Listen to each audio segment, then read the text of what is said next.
Hello नमस्कार। आज हम लोग इस वीडियो में चर्चा करेंगे क्लास 10th हिस्ट्री का एक चैप्टर जिसका नाम है भारत में राष्ट्रवाद।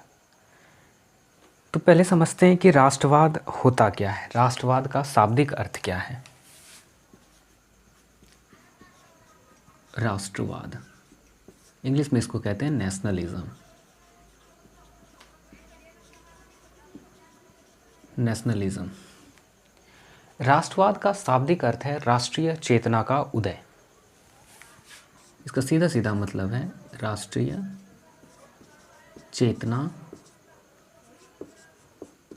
चेतना का उदय। और ये राष्ट्रीय चेतना किस प्रकार का? सामाजिक, आर्थिक, सांस्कृतिक, इन सब चीज़ों का जब एकीकरण हो।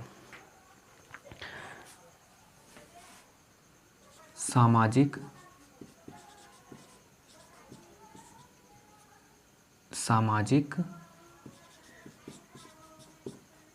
आर्थिक, सांस्कृतिक एवं धार्मिक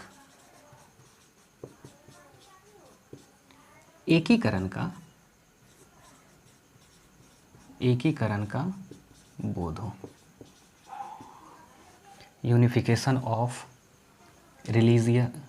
social, economic, cultural and religious consciousness. Unification of social, economical, cultural and religious unification, इन सबों का जब एकीकरण हो तो उसे राष्ट्रीय चेतना कहा जाता है। 19वीं शताब्दी के पूर्वार्ध में, यहाँ कुछ शब्दों पर हम लोग ध्यान देंगे और उसे समझने की कोशिश करेंगे। 19वीं शताब्दी के पूर्वार्ध में, पूर्वार्ध उत्तरार्ध क्या होता है उन सब चीज़ों को देखेंगे। 19वीं शताब्दी के पूर्वार्ध में भारतीयों के मन में राष्ट्रीयता का अभाव था और 19वीं शताब्दी के उत्तरार्ध के बाद जब अंग्रेज़ों का दमनकारी नीति प्रारंभ हुआ, अंग्रेज़ों ने भारतीयों का दमन करना तेज कर दिया, बहुत ज़्यादा दमन होने लगा, आर्थिक शोषण होने लगा। इन सब के बाद भारतीयों के मन में राष्ट्रीय चेतना का जागरण हुआ। तो अब कुछ शब्दों को पहले हम लोगों ने जो देखा पूर्वार्ध, उसे समझ लेते हैं क्या होता है पूर्वार्ध। और उसके बाद दूसरा शब्द है उत्तरार्ध।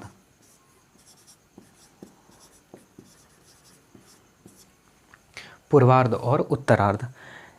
अगर इसका इंग्लिश मीनिंग देखा जाए, इंग्लिश मीनिंग के बाद ये समझने में ज़्यादा सहूलियत देगा। No this is called first half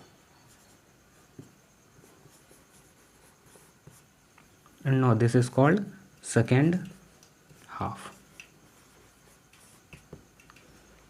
first half और सेकेंड हाफ का क्या मतलब हुआ?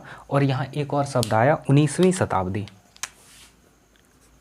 19वीं शताब्दी, शताब्दी को बोलते हैं सेंचुरी। शताब्दी का सीधा सीधा मतलब होता है 100 वर्ष। ठीक है। अब 19वीं शताब्दी का कहने का क्या अर्थ है? अगर आपसे यहाँ पूछा जाए कि आप बता दो अभी आप कौन से शताब्दी में हो, आप अभी कौन से शताब्दी में हो, तो बड़ी आसानी से ये समझ में आएगा कि कई बार आप लोगों ने सुना होगा कि हम लोग अभी 21वीं शताब्दी में चल रहे हैं। हम लोग अभी किस शताब्दी में जी रहे हैं? 21वीं शताब्दी में। Now we are in the 21st century. तो 21वीं शताब्दी ये निकाला कैसे जाता है, इसको पहले एक बार समझ लेते हैं। अगर हम लोग चर्चा करें 0 एंड 0 ईयर की, जहाँ से हम लोग स्टार्ट करते हैं, बेसिकली ये 0 अभी के समय में जो हम लोग काउंट करने का काम करते हैं तो वो CE एंड BCE, ये दो शब्द का यूज़ करते हैं। इसको बोला जाता है कॉमन एरा, और इसे बोला जाता है before the common era. Before the common era. अब ये common era, before the common era का क्या मतलब हुआ कि अभी ग्रिगोरियन कैलेंडर के अनुसार, अभी जो साल जैसे चल रहा है 2025 का, तो ये 2025 का साल चल रहा है ये ग्रिगोरियन कैलेंडर के अनुसार। लेकिन हिंदू नववर्ष के अनुसार अगर देखा जाए तो now we are in the 2082, हम लोग 2282 में हैं according to the Hindu Vikram Samvat. तो हम लोग जो डेट लिखने का काम करते हैं वो डेट लिखने का काम करते हैं ग्रिगोरियन कैलेंडर के अनुसार। और ग्रिगोरियन कैलेंडर जो स्टार्ट होता है, ऐसा माना जाता है कि जब ईसा मसीह का जन्म हुआ उस समय से अभी तक के समय को हम लोग सीई में काउंट करते हैं, कॉमन एरा में। और ईसा मसीह के जन्म के पहले के टाइम को हम लोग काउंट करते हैं, लिखते हैं बीसीई के साथ। ठीक है, तो हम लोगों को बेसिकली समझना है 19वीं शताब्दी। तो 19वीं शताब्दी के लिए समझने के लिए सबसे पहले ये समझ लीजिए कि जब 00 ईयर था, 00 से लेकर 099 ईयर्स तक, now this is first century, this is first century, पहली शताब्दी। 99 के बाद क्या आ जाएगा 100, 100 to 199, this is second century. 190 के बाद 200 to 299, 299, this is third century, third century.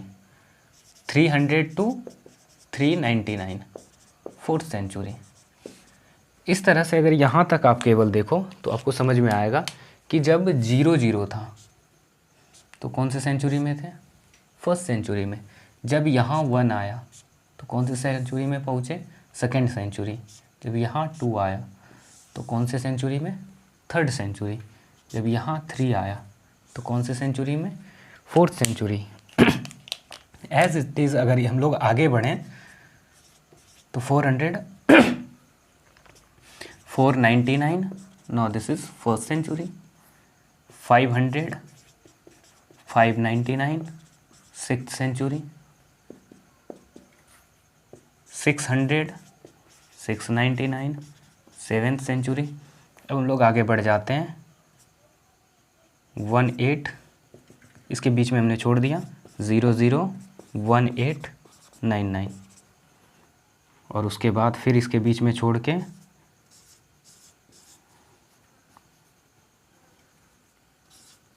2299, 299। ठीक है, अगर यहाँ बात करें तो जब 4 fifth century, six century, seventh, और जब यहाँ 18 आ रहा है तो ये कौन से सेंचुरी में पहुँच जाएंगे हम लोग, 19th सेंचुरी। यही बात तो हम लोग कर रहे थे, 19वीं शताब्दी। और हम लोग 20वीं शताब्दी में किस तरह से हैं ये देख लो। तो हम लोग इसके बीच में हैं, 2000 टू 2099 के बीच में है। 2000 यहीं तो आ गया, 2015, 299 मीन्स कि इसी के बीच में। तो हम लोग कौन से सेंचुरी में हुए, यहाँ देख लो 20, तो ये कौन सा सेंचुरी हुआ, 21st सेंचुरी। ठीक है, सीई भी लिख सकते हैं, कॉमन एरा, नहीं इसको सीई लिखना ठीक नहीं होगा। 21st सेंचुरी, यहाँ तक में कोई परेशानी। अब आगे बढ़ते हैं, 19वीं शताब्दी के पूर्वार्ध और 19वीं शताब्दी के उत्तरार्ध को समझने की कोशिश करते हैं। इसे मिटा दिया जाए।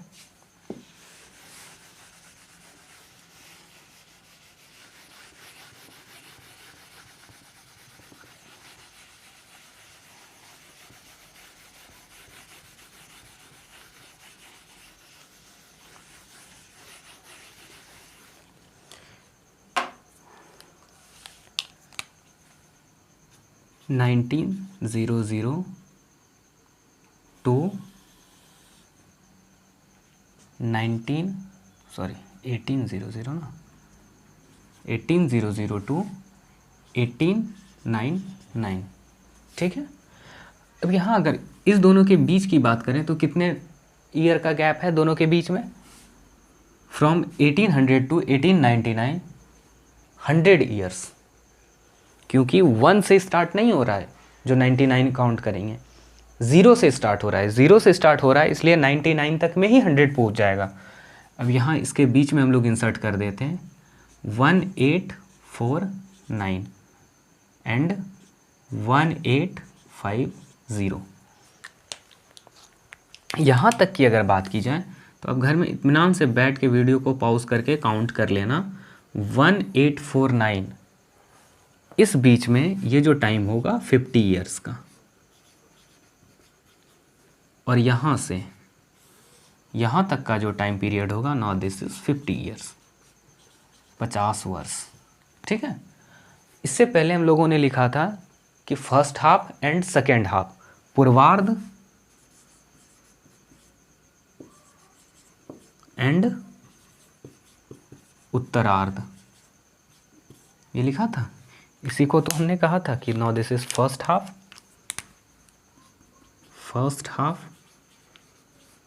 And this is second half, यही है पूर्वार्ध और उत्तरार्ध। तो जब पूर्वार्ध की बात की जाए कि भारतीयों के 19वीं शताब्दी के पूर्वार्ध भारतीयों में राष्ट्रीय चेतना का अभाव था, तो पूर्वार्ध कहने का जब मतलब है तो 1849 के पहले, 1849 तक की बात हो रही है, और 1850 के बाद या 1849 के बाद का जो पीरियड शुरू हुआ, उसमें भारतीयों के मन में क्या हुआ, राष्ट्र के प्रति राष्ट्रीय भावनाओं का जागरण हुआ। Is that clear? यहाँ तक में शायद आपको कोई कन्फ्यूज़न नहीं होगा। यहाँ तक जब हम लोगों ने समझ लिया, तो ये जो वीडियो है इसमें हम लोग केवल ओवरव्यू करेंगे कि हम लोगों को इस चैप्टर में पढ़ना किस वे में है, किस ऑर्डर में क्या क्या पढ़ना है, और उसके बारे में इन शॉर्ट हम लोग समझते चलेंगे।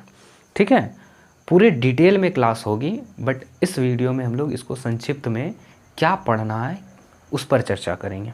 ठीक है, तो सबसे पहले जो बुक में दिया हुआ है, आपके बुक में जो मेंशन है, भारत में ब्रिटिश शासन की पृष्ठभूमि। बेसिकली अगर बात करें तो ब्रिटिश ईस्ट इंडिया कंपनी, जिसे हम लोग अंग्रेज भी बोलते हैं, ब्रिटिश ईस्ट इंडिया कंपनी जो भारत आई थी, उसका मेन पर्पस था ब्रिटिश ईस्ट इंडिया कंपनी। ठीक है, इसको शॉर्ट में British east India company, BEIC करके भी हम लोग लिख लेंगे। ब्रिटिश ईस्ट इंडिया कंपनी जब भारत आई थी तो इसका मेन पर्पस जो था वो क्या था, ट्रेड, व्यापार। मेन पर्पस था ट्रेड, व्यापार। और धीरे धीरे इसने क्या किया कि यहाँ के राजनीति को अडॉप्ट करना शुरू किया, उस पर कंट्रोल करना शुरू किया। ठीक है, भारत में राष्ट्रीय चेतना का उदय कैसे होता है, इसकी अगर हम लोग चर्चा करें सर, तो ब्रिटिश ईस्ट इंडिया कंपनी का जो मेन पर्पस था वो था ट्रेड, व्यापार करने के वो उद्देश्य भारत आया। और व्यापार करने के उद्देश्य जब भारत आया तो धीरे धीरे उसने किस पर कंट्रोल किया, पॉलिटिक्स पर।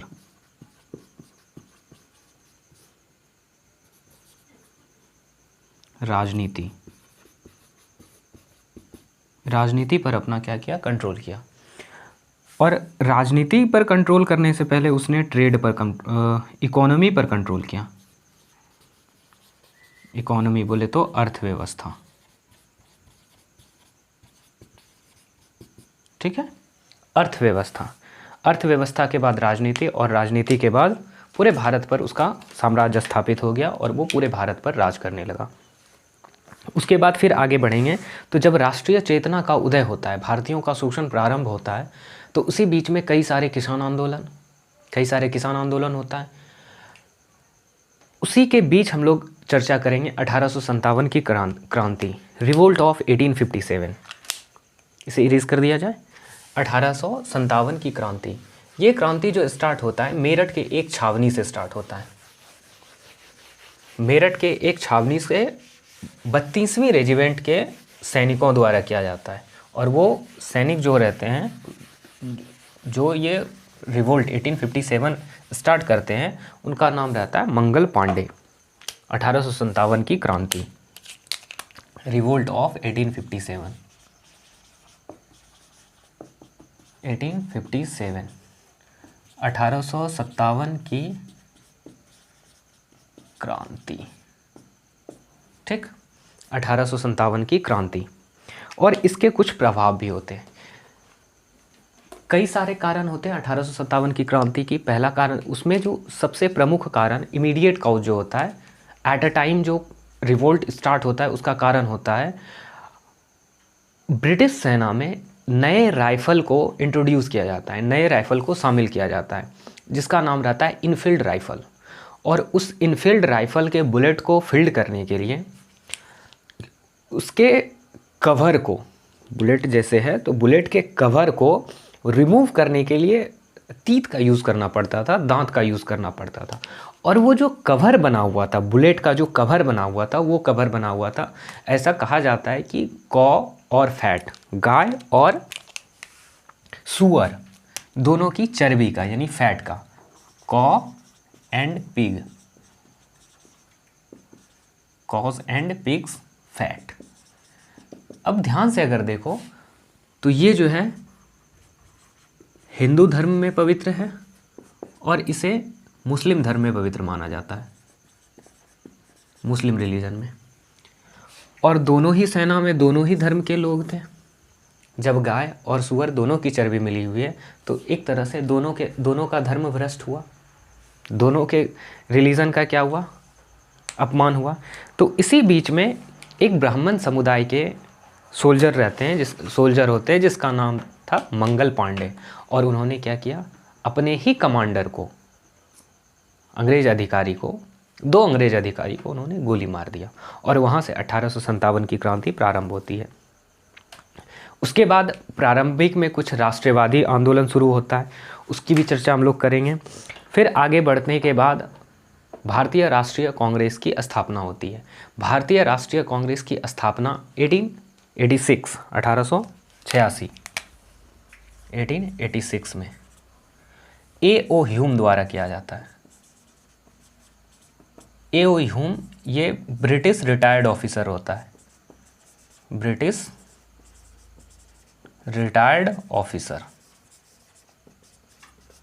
ठीक, ब्रिटिश रिटायर्ड ऑफिसर होता है। इसने उसकी स्थापना, भारतीय राष्ट्रीय कांग्रेस की स्थापना बॉम्बे, जिसको अभी हम लोग मुंबई के नाम से जानते हैं, बॉम्बई के गोकुलदास तेजपाल संस्कृत स्कूल, ग्वालियर टैंक, पूरा एड्रेस है गोकुलदास तेजपाल संस्कृत विद्यालय, ग्वालियर टैंक।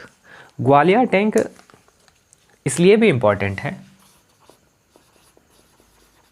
ग्वालियर टैंक, जब आगे हम लोग चर्चा करेंगे भारतीय आंदोलन की, उसमें मुख्य रूप से गांधी जी के आंदोलन की, और सबसे आज़ादी के पहले जो आंदोलन शुरू होता है, क्विट इंडिया मूवमेंट, भारत छोड़ो आंदोलन। वो भारत छोड़ो आंदोलन यहीं ग्वालियर टैंक से क्या होता है, प्रारंभ होता है। तो वो जो कांग्रेस की स्थापना कहाँ होती है, गोकुलदास तेजपाल संस्कृत कॉलेज कहो या स्कूल कहो, स्कूल ही लिखा हुआ है, कई कुछ किताबों में कॉलेज भी लिखा हुआ है, तो आप लोग कंफ्यूज मत होना, कॉलेज या school, Gwalior tank, Gwalior tank Bombay, ठीक, ग्वालियर टैंक बॉम्बे, वहाँ कॉलेज की भारतीय राष्ट्रीय कांग्रेस की स्थापना होती है। भारतीय राष्ट्रीय कांग्रेस में भी 2 ग्रुप बंटते हैं, गरमपंथी, नरमपंथी। गरमपंथी में लाल बाल पाल, लाला लाजपत राय, बाल गंगाधर तिलक और बिपिन चंद्र पाल, ये सभी आ जाते हैं।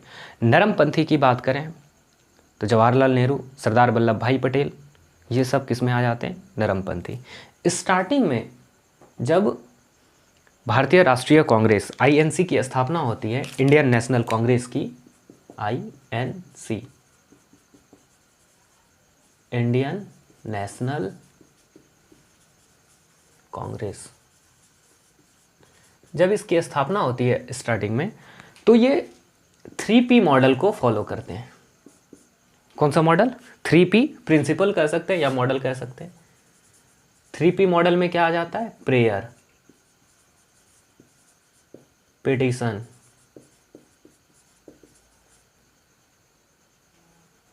प्रेयर, पिटीशन एंड, और तीसरा क्या होता है, प्रोटेस्ट। इनका सीधा सीधा मानना था कि हम लोग अनुनय विनय करेंगे, रिक्वेस्ट करेंगे अंग्रेज़ों से कि हमारी बात मान लो। दूसरा पिटीशन, आवेदन देंगे कि हमारी बात मान लो। पहले प्रेयर करेंगे, हाथ जोड़ के, पैर जोड़ के, जो भी हो, रिक्वेस्ट करेंगे, नहीं मानने के बाद आवेदन देंगे, ठीक है, और उसके बाद प्रोटेस्ट करेंगे। और कैसा प्रोटेस्ट, कॉन्स्टिट्यूशनल प्रोटेस्ट, कॉन्स्टिट्यूशन के अंदर रह के प्रोटेस्ट, कहीं भी कोई ऐसा कार्य नहीं जो अंग्रेज़ों के खिलाफ में जाए, अंग्रेज़ों को जिसका खराब लगे, बुरा लगे, ऐसा कोई कार्य नहीं करेंगे। तो स्टार्टिंग में ये फिलॉसफी रहती है 3P की, प्रेयर, पिटीशन एंड प्रोटेस्ट। तो वहीं किसी ने INC को सेफ्टी वैल्व कहा, तो किसी ने कहा कि ये बेगिंग के लिए, एक तरह से समझ लो कि अंग्रेज़ों के सामने भिक्षाटन मांगने, भीख मांगने का काम ये INC के थ्रू भारतीय नेताओं ने किया। बट ये कहने की बातें हैं, भारतीय राष्ट्रीय कांग्रेस का बहुत बड़ा योगदान रहा हमारे देश की आज़ादी में। इसके बारे में हम लोग चर्चा करेंगे। उसके बाद आगे बढ़ते हैं तो बंगाल का विभाजन। बंगाल का विभाजन हो जाता है कर्जन के टाइम में। बंगाल विभाजन की बात करें तो कर्जन के टाइम में लॉर्ड कर्जन यहाँ का वाइसराय होता है। उस समय में क्या होता है, बंगाल का विभाजन।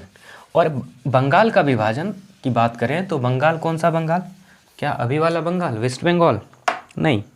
अगर ध्यान से देखो तो अभी का जो आपको नज़र आ रहा है वेस्ट बंगाल, आपके पास एटलस होगा, एटलस को पलटा कर देखो। अगर ऑक्सफोर्ड का एटलस है तो पेज नंबर 9 में इंडिया का मैप दिया हुआ है। पेज नंबर 9 को खोल लो और उसमें देखो अभी का वेस्ट बंगाल, बिहार, झारखंड, उड़ीसा नज़र आ गया। बंगाल, वेस्ट बंगाल, बिहार, झारखंड, उड़ीसा, ये इधर का पार्ट हो गया।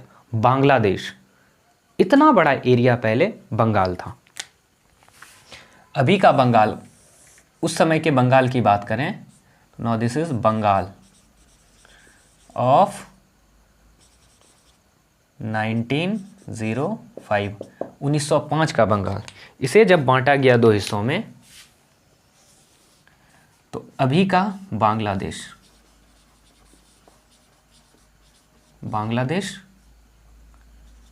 और इधर आ जाओ तो सबसे पहले वेस्ट बंगाल, उसके बाद बिहार, झारखंड,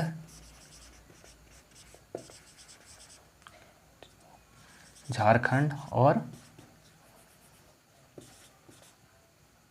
ओडिशा। पहले उड़ीसा लिखा जाता, ORISSA, उड़ीसा इस तरह से लिखा जाता था, लेकिन अब इस तरह लिखा जाता है, ठीक है। हिंदी में आप लिख सकते हैं बांग्लादेश, वेस्ट बंगाल, पश्चिम बंगाल जिसको बोलते हैं, बिहार, झारखंड, उड़ीसा, ठीक है, ये हिस्सा। और इसको क्या, किस बेसिस पर बांटा गया, अंग्रेज़ों का कहना था now we are dividing the Bengal for the purpose of administration, प्रशासन की दृष्टि से, एडमिनिस्ट्रेशन पर्पज़ से बांटा गया था, लेकिन ऐसा कोई उद्देश्य था नहीं। एडमिनिस्ट्रेशन तो कारण बिल्कुल भी नहीं था। कारण ये था कि पूरा बंगाल जो था क्रांतिकारियों का गढ़ बना हुआ था और वो चाहते थे कि हिंदू मुस्लिम को आपस में तोड़ दिया जाए, क्रांतिकारियों को अलग कर दिया जाए, इसलिए उन्होंने क्या किया, बंगाल को बांट दिया। इसकी भी चर्चा हम लोग करेंगे। उसके बाद वहीं शुरू हो जाता है स्वदेशी आंदोलन। बंगाल विभाजन के जस्ट बाद स्वदेशी आंदोलन शुरू होता है। मुस्लिम लीग की स्थापना 1906 में। मुस्लिम लीग की स्थापना कब हो गई, 1906, दिसंबर 1906 में, ठीक। इसके बारे में भी हम लोग चर्चा करेंगे। उसके बाद 1919 का जलियांवाला, उस 1919 का रॉलेट एक्ट, 1919 का 1919 रॉलेट एक्ट।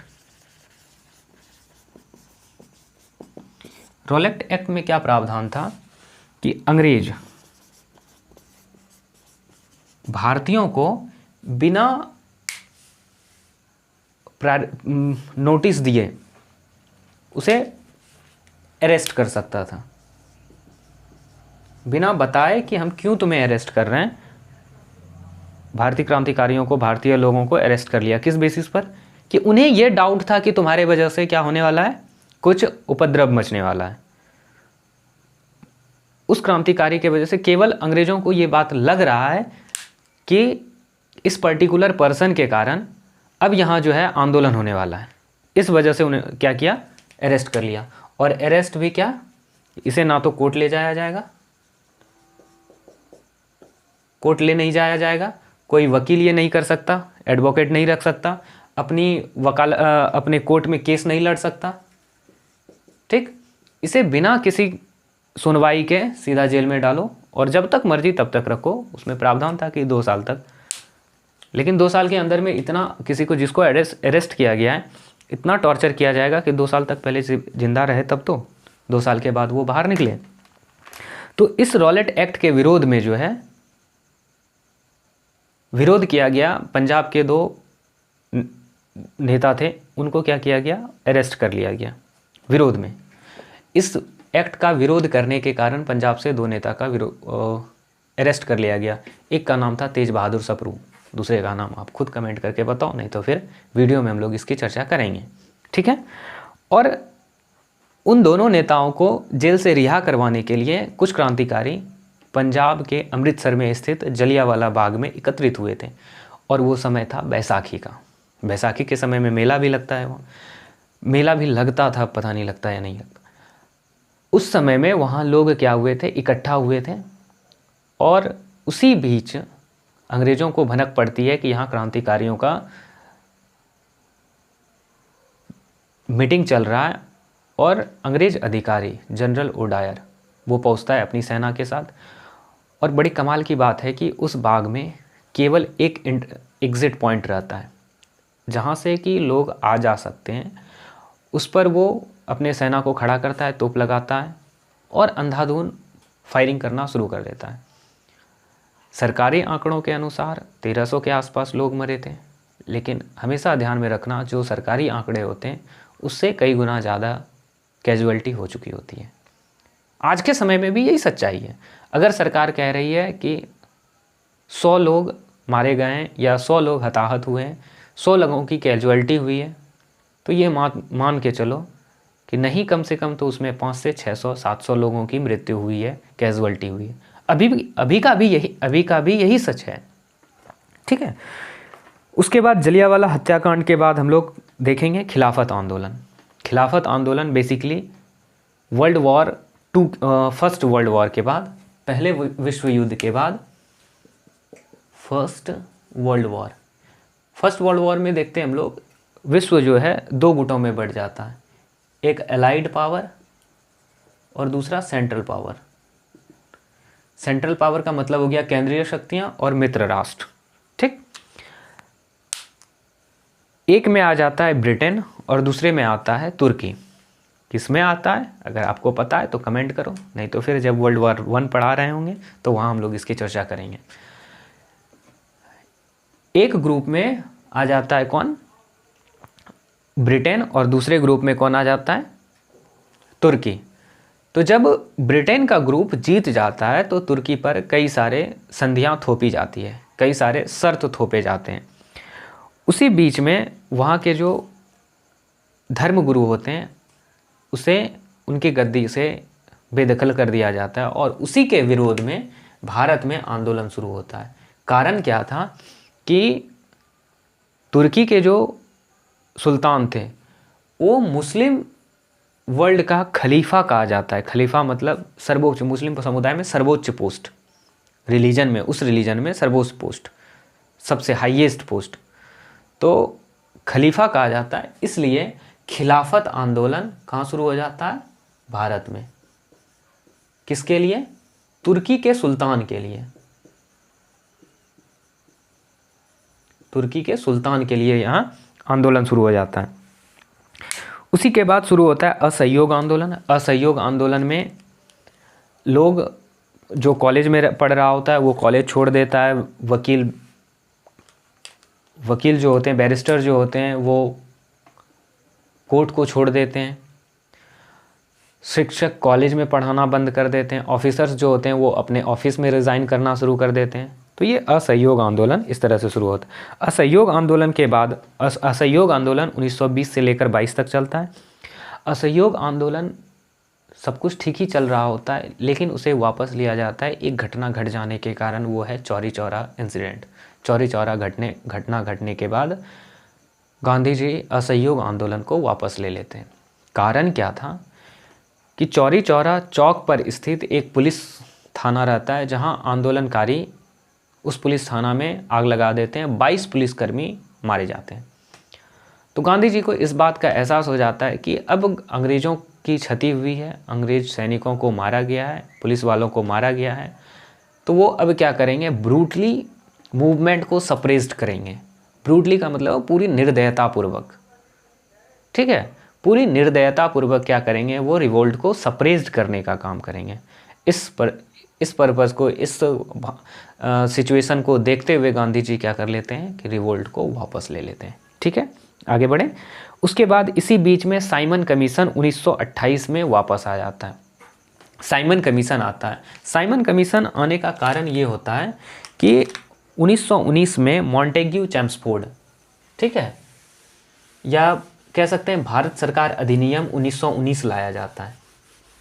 कब लाया जाता है? 1919 में भारत सरकार अधिनियम, जिसे मॉन्टेग्यू चेम्सफोर्ड एक्ट भी कहा जाता है। मॉन्टेग्यू चेम्सफोर्ड एक्ट में ये प्रावधान किया जाता है कि अगले 10 साल के बाद भारत में क्या राजनीतिक गतिविधि में परिवर्तन आया है, यहाँ किस किन चीज़ों में सुधार लाना चाहिए, उन सब को देखते हुए 10 साल के बाद फिर से नए सिरे से कानून या संविधान का निर्माण किया जाएगा। लेकिन इससे पहले ब्रिटेन में क्या होता है, चुनाव होना होता है। हमने क्या कहा, 1919 government of India act of India, Bharat सरकार अधिनियम 1919। इसमें 1929 में ब्रिटेन में चुनाव होना होता है। तो ब्रिटेन की जो सत्तारूढ़ पार्टी होती है उस समय, उसकी ये सोच होती है कि क्यों ना 1928 में साइमन कमीशन को भारत में भेजकर वहाँ का जो संविधान निर्माण की प्रक्रिया है उसे शुरू कर दिया जाए। और कहीं ना कहीं उसे ये उम्मीद थी कि 1929 में ब्रिटेन में होने वाले चुनाव में उसे फ़ायदा हो। इस पर्पज़ से वो क्या करता है, 1928 में साइमन कमीशन को भारत भेज देता है। साइमन कमीशन का पुरजोर विरोध होता है। जब मुंबई वो पहुंचते हैं साइमन कमीशन, तो काले झंडे दिखाकर, साइमन गो बैक के नारे लगाकर उसे क्या किया जाता है, वापस जाने को कहा जाता है। उसी बीच में साइमन कमीशन भारतीयों के सामने एक चुनौती रखता है कि ठीक है, अगर तुम्हें हमारे बनाए हुए संविधान पर भरोसा नहीं है तो तुम क्या करो, खुद ही अपने संविधान का निर्माण कर लो। तो वो संविधान निर्माण करने की जिम्मेवारी कांग्रेस अपने ज़िम्मे लेता है। और फिर उसी बीच में नेहरू रिपोर्ट पब्लिश किया जाता है इन 1929। नेहरू रिपोर्ट,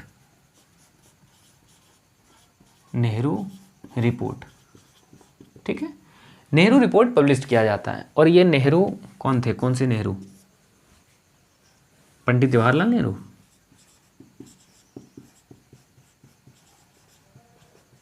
क्या यही थे नेहरू जी?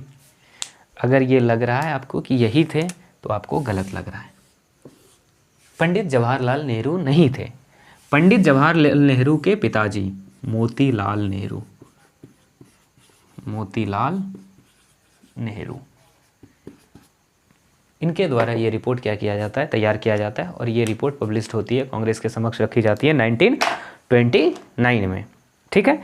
इसी के बाद सविनय अवज्ञा आंदोलन की भी लहर चलने लगती है। गांधी जी दांडी यात्रा शुरू कर देते हैं। सविनय अवज्ञा आंदोलन 1930 में प्रारंभ होना होता है, लेकिन वो प्रारंभ जो किया जाता है वो दांडी यात्रा से। दांडी गुजरात में एक तट है, समुद्र का तट, जहाँ तक साबरमती आश्रम से उस दांडी तट तक गांधी जी क्या किए थे, अपने अनुयायियों के साथ गए थे। ये नमक सत्याग्रह था। गांधी जी ने नमक को क्यों चुना, इसकी चर्चा हम लोग करेंगे। और आपको ये भी बताएंगे कि बिहार में नमक कानून के विरोध में कौन सा आंदोलन चलाया गया था? और बिहार में कहाँ कहाँ नमक कानून को तोड़ा गया था, जबकि बिहार के पास तट सीमा नहीं है। तट सीमा का मतलब समुद्री सीमा नहीं है, फिर भी बिहार में नमक कानून को तोड़ा गया था। चलो हिंट्स दे देता हूँ। नमक कानून के विरोध में यहाँ एक और आंदोलन चलाया गया था जिसे चौकीदारी कर रोको आंदोलन था। लोगों ने चौकीदारी कर देने से इनकार कर दिया था, ठीक है। और फिर यहाँ कहाँ कहाँ नमक आंदोलन चलाया गया था वो भी अगली क्लास में हम लोग चर्चा करेंगे।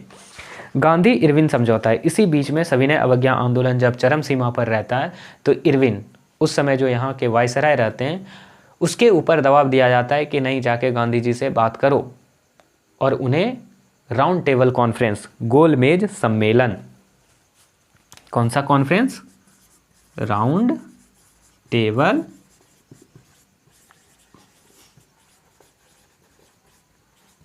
गोलमेज सम्मेलन। गोलमेज सम्मेलन में भाग लेने की जिम्मेवारी, इसकी जिम्मेवारी, गांधी जी को ले जाने की जिम्मेवारी किस पे डाला जाता है? इरविन पर। इरविन और गांधी जी के बीच में समझौता होता है, 10 सूत्री मांग को रखा जाता है, उसमें से कुछ मांगा जाता है, कुछ मान लिया जाता है, कुछ नहीं माना जाता है। गांधी जी अंततः राउंड टेबल कॉन्फ्रेंस में पार्टिसिपेट करते हैं। सेकेंड राउंड टेबल कॉन्फ्रेंस में 3 बार राउंड टेबल कॉन्फ्रेंस हुआ, पहले में नहीं गए, तीसरे में नहीं गए, दूसरे में Gandhi ji round table conference में पार्टिसिपेट करते हैं दूसरे नंबर में। और जब दूसरे नंबर में करते हैं तो वो इनकन्क्लूसिव रहता है, कोई निर्णय नहीं होता है, और गांधी जी वहाँ से वापस आ जाते हैं, फिर से सविनय अवज्ञा आंदोलन को क्या करते हैं? शुरू करते हैं। इसी बीच में भगत सिंह, चंद्रशेखर आज़ाद, राजगुरु, सुखदेव का योगदान क्या होता है ये भी देखेंगे। और उसके बाद काकोरी हत्याकांड क्या होता है? काकोरी कांड 1925 में, इसकी भी चर्चा करेंगे। दिल्ली असेंबली बम केस। दिल्ली असेंबली बम केस का मतलब है कि दिल्ली में जो असेंबली बनाया गया था जहां ब्रिटिशर्स बैठते थे, उस असेंबली में चंद्रशेखर, भगत सिंह और उनके साथियों के द्वारा क्या किया जाता है? बम फेंका जाता है। मज़े की बात ये होती है कि वो बम केवल डराने के लिए, समझाने के लिए, बताने के लिए फेंका जाता है, किसी को हताहत करने की उसमें इच्छा नहीं रहती है। उसके बाद भगत सिंह की फांसी और उसका क्या प्रभाव पड़ता है इसके बारे में हम लोग चर्चा करेंगे। उसी के बाद जब आगे बढ़ेंगे तो चलते चलते 1942 में पहुंचेंगे और वहां शुरू होगा भारत छोड़ो आंदोलन और आज़ाद हिंद फौज की स्थापना। इसमें हम लोग देखेंगे द्वितीय विश्व युद्ध और भारत, सेकेंड वर्ल्ड वॉर। यहाँ तो पहला विश्व युद्ध था, ठीक है, खिलाफत आंदोलन, पहला विश्व युद्ध का प्रभाव था खिलाफत आंदोलन। उसके बाद सेकेंड वर्ल्ड वॉर। अगर किसी के मन में आ रहा है कि थर्ड वर्ल्ड वॉर भी हुआ होगा, तो अभी तक थर्ड वर्ल्ड वॉर, तीसरा विश्व युद्ध नहीं हुआ है। लेकिन विश्व में जो सिनेरियो बन रहा है तो हो सकता है कि रूस यूक्रेन कहीं ना कहीं एक दूसरे के साथ शुरू कर दे। हाँ, युद्ध चल ही रहा है तो हो सकता है कि वहाँ से स्टार्ट हो जाए, लेकिन अभी इसकी संभावनाएं थोड़ी कम लग रही है तीसरे विश्व युद्ध की। लेकिन हाँ, दुनिया इस तरह से तीसरे विश्व युद्ध के आहट पर खड़ी है। उसके बाद सेकेंड वर्ल्ड वॉर के बारे में देखेंगे। गांधी जी का एक नारा आता है, करो या मरो, ठीक है। भारत छोड़ो आंदोलन में ही गांधी जी कहते हैं करो या मरो। कहीं हमने लिखा था ग्वालियर टैंक, जो मिटा दिया है, ग्वालियर टैंक से क्विट इंडिया मूवमेंट, भारत छोड़ो आंदोलन की शुरुआत होती है। और वहीं गांधी जी नारा देते हैं करो या मरो, डू और डाई। अभी तक गांधी जी क्या कह रहे थे? डू और डाई। इससे पहले, क्विट इंडिया मूवमेंट से पहले गांधी जी कह रहे थे कि सत्य के रास्ते पे चलो, हिंसा मत करो, अहिंसक रहो। लेकिन अब क्या हो जाता है गांधी जी को कि वो कह देते हैं डू और डाई, क्योंकि अब वो समझ लिए थे कि देश पूरी तरीके से क्या है, अब तैयार हो चुका है, किसके लिए? आज़ादी के लिए। तो फिर वो नारा देते हैं कि डू और डाई, करो या मरो। इसी के बाद नेताजी सुभाष चंद्र बोस और आज़ाद हिंद फौज, उनका क्या योगदान रहता है, इस विषय में चर्चा करेंगे। जापान और जर्मनी से संबंध, शानदार संबंध होता है सुभाष चंद्र बोस का।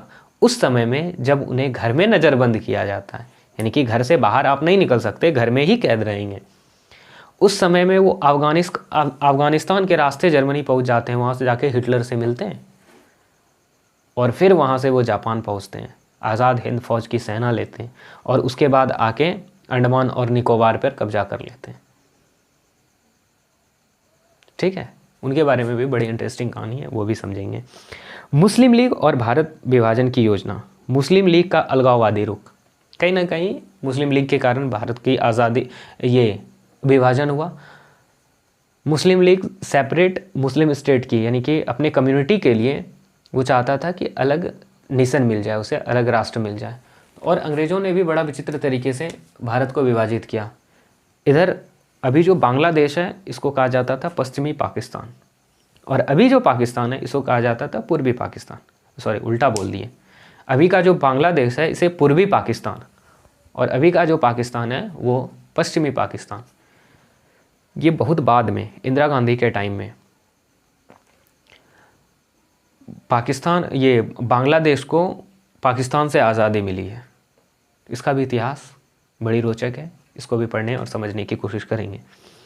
उसके बाद कैबिनेट मिशन योजना, उसके पहले लाहौर प्रस्ताव। लाहौर में क्या प्रस्ताव लाया जाता है आज़ादी को लेकर, या उस और रिलेटेड उनसे बातें क्या रहती है, उसको हम लोग देखेंगे। Cabinet mission plan, cabinet mission plan, और उसी के थ्रू हमारा अभी का जो कॉन्स्टिट्यूशन है, कहीं ना कहीं कैबिनेट मिशन प्लान से बहुत सारे चीज़ों को क्या किया गया, कॉपी किया गया है। भारत विभाजन की प्रक्रिया, कैसे माउंटबेटन कमेटी बनाई जाती है, फिर भारत विभाजन की योजना होती है, और भारत का अंतिम में विभाजन हो जाता है। माउंटबेटन योजना और भारतीय स्वतंत्रता अधिनियम, इसको भी देखेंगे। और चलते चलते हम लोग देख लेंगे 15 अगस्त 1947, भारत की आज़ादी, और विभाजन के बाद का क्या परिणाम होता है।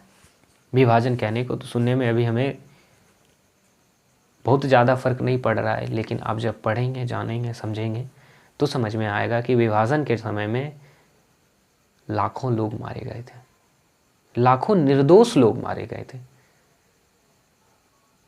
इस विभाजन में उसका कोई योगदान, कोई दोष नहीं था, उसके बाद भी मारे गए थे।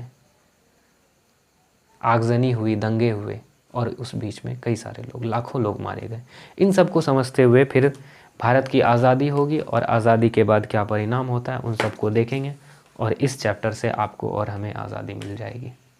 ठीक है, इन सब चीज़ों को, चैप्टर को समझते हुए हम लोग आगे बढ़ेंगे नेक्स्ट वीडियो में। ठीक है, थैंक यू।